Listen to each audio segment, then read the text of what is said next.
Hi everyone, my name is Kelley and this is my story. So my cancer story actually started in January of 2015. I remember being so excited about the year ahead. I remember feeling so wonderful because I had just hosted my first Christmas in my home for my family. So we were coming down off of the high of all being together.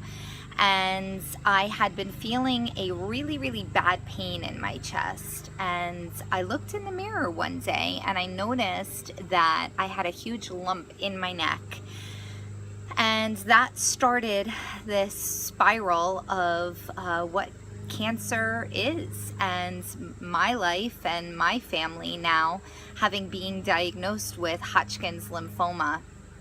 I found that lump, and 3 days later I was diagnosed with stage 3S Hodgkin's lymphoma. I went through 12 rounds of chemotherapy, and I was really happy to say that I was able to call myself a survivor. My daughter was only 2 years old at the time. I have 3 children, and I felt like I lost that year of life with her. We had gone through infertility to get her, and I was just so excited about being able to have a third baby, and I cherish every minute with my kids. And to lose that entire year of her life because I was sick with chemo was something that was really hard for me. So in August of 2016, I found the most amazing news out that I was cancer free, and that whole year I was just gung-ho on helping other people who were newly diagnosed. I started an online support group through Facebook. I did walks, the relay walks I love to do every June in Yorktown. I'm a teacher in Yorktown. I also grew up in Yorktown, so it holds a very special place in my heart. And 2016 was just filled with wanting to do for the community, wanting to do for people. I was so very thankful to be alive and to be able to be back in that mom role the way that I wanted to with my children, my daughter specifically, and because she was so young. So 2017 started off kind of different. I was finding myself starting to feel very anxious. I was extremely nervous all the time. I was getting very uncomfortable in large crowds. I was having panic attacks and all kinds of physical things that went along with panic and anxiety. And finally I realized that something wasn't right, and I thought to myself that it probably had something to do with cancer, because when you're struck with cancer, I feel like a lot of times people just go head on and fight it head on, and their adrenaline helps them through the whole fighting process and the treatment protocol. And then all of a sudden, you're so thankful to be alive, and then its reality sets in. And that's what I started to go through in the beginning of 2017. So I sought out an amazing therapist who diagnosed me with PTSD, and all of my suspicions about my nervous energy and anxiety coming from cancer indeed did. So I was being treated for it. I realized how important getting your mind right and keeping a positive attitude was, which I did throughout my entire first fight, but I just realized how much importance really fell in the whole mind, body, and spirit, and how your body really reacts to whatever your mind is feeling and whatever your heart feels. And if you have a lot on your soul that you are not getting down to the nitty-gritty with, it affects your body and the way that it runs. So I was really starting to become comfortable with the whole healing from within process. I had gotten really good at the physical healing process. I'm also a health and wellness coach, but it was the internal healing that I was finally feeling like I got a handle on through my therapy and through my personal development work and finding books that spoke to me to help me heal in that way. And I was turning 40. And I felt like, oh my goodness, I'm finally getting everything ironed out, and I'm getting my life back after cancer. And there was no better feeling than that.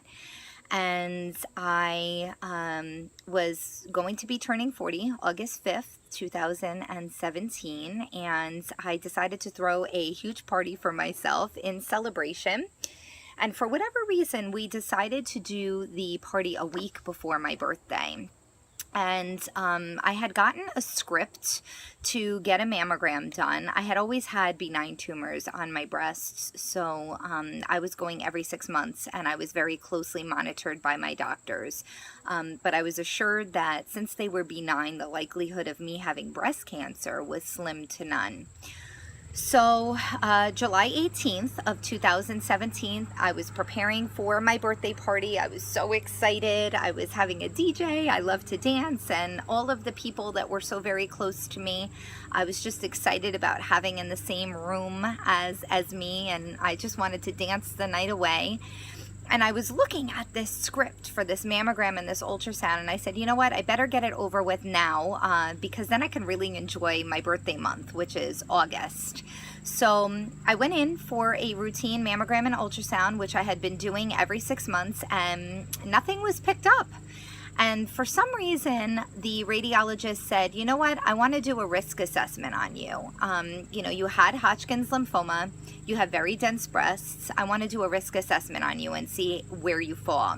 Sure enough, I fell in high risk. It was just about barely high risk, but I still fell into the high risk category.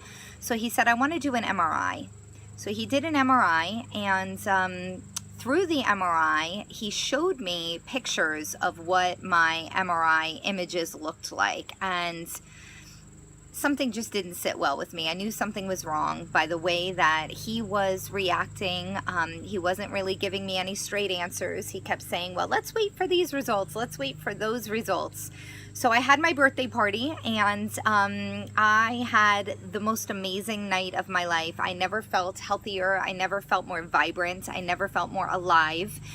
One of the things that I said during my thank you for everybody coming speech was 40 is going to be my decade. So many times people look at 40 as, you know, kind of that midlife crisis time, and I wasn't going to do that. I was a cancer survivor, and I was going to be healthy and happy and harmonious and peaceful and calm, and that's all that I ever wanted. And I was just so excited about my new decade. And after my party, I had a week of waiting for some biopsy results, and the night before my actual 40th birthday, I was diagnosed with breast cancer. So that is where this picture comes in. This is my second bout with cancer.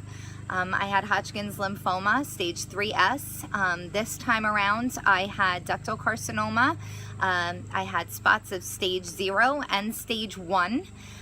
And I just underwent a double mastectomy as the beginning part of my treatment 2 weeks ago. So I am 2 weeks out of the hardest surgery I think a woman will ever have to go through. But physically, I am doing well. Emotionally, I am trying to fill my heart and my soul with positivity, and just reading stories of hope, getting involved with people who have been through it, allowing myself to be a sense of calm for people who are newly diagnosed, no matter what cancer they have been diagnosed with. I am filled, my soul is filled with being able to help other people and giving them a sense of, you can do this. If I can do this, especially a second time around, you can do this. You just have to keep faith. You have to keep putting one foot in front of the other. You have to keep saying to yourself, you have so much to live for. You have to keep everything that you're fighting for in the forefront of your thinking. And we will get through this together. So when I was given the opportunity to tell my story, I was so excited, and I was actually reading about this opportunity here right before my mastectomy. And today I woke up and I put on my pink. I went to CVS and I printed out my picture, and I said, you know what, today is the day that I want to tell my story. And I went to church right before I did this video, and I asked God for grace and for the words to just come out right. I'm not going to take a take two for this video. I am hoping that it came out okay, and that anybody watching this can feel inspired and feel like, if I can do this, you can do this. It's all about setting your mind to just beating cancer, and not only surviving, but thriving and living the most wonderful, harmonious, beautiful life with the people that surround you.